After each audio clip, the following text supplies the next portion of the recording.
I had recently graduated and, you know, was starting to apply to law schools, and I was doing some home brewing. I started that towards the end of college, and I actually was working in the jewelry center at the craft center. I actually was in the jewelry studio, and one of the founders, Ron Carlson, came out and said, for the craft center, said, "Hey, I hear you make your own beer. When are you going to bring it in to let me try?" So I'm like, "Oh yeah, I'll bring it in." And he goes, "Hey, do you have any interest in teaching a beer class here?" So I actually started teaching a little homebrew class. You know, some of the first students of the class were like Chris White, who ended up founding White Labs, and we became brewing partners at the beginning. I was lucky enough to be able to just sit in his lab and geek out on everything he was doing.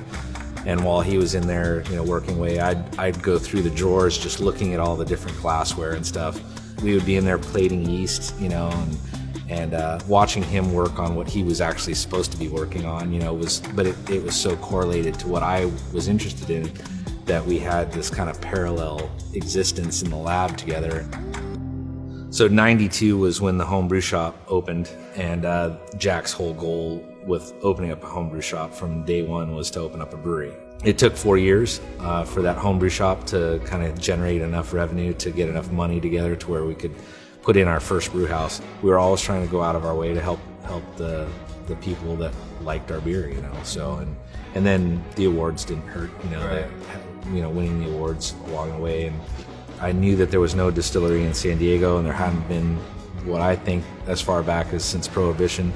So I got together with some friends who had some equipment kind of laying around, and we took a fermenter and flipped it upside down and got it working as a still.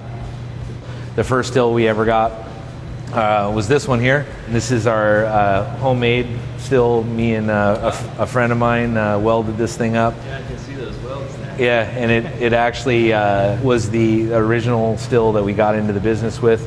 It's what I made every batch on back, you know, 10 years ago or so.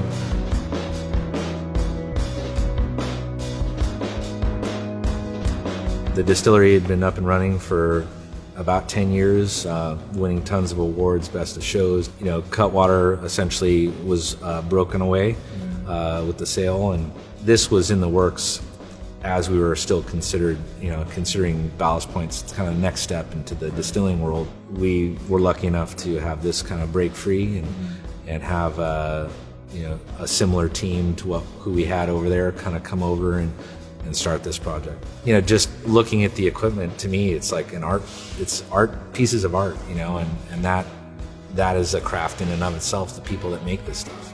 As well as the thing in the glass, yeah, right? All the way to the glass, yeah.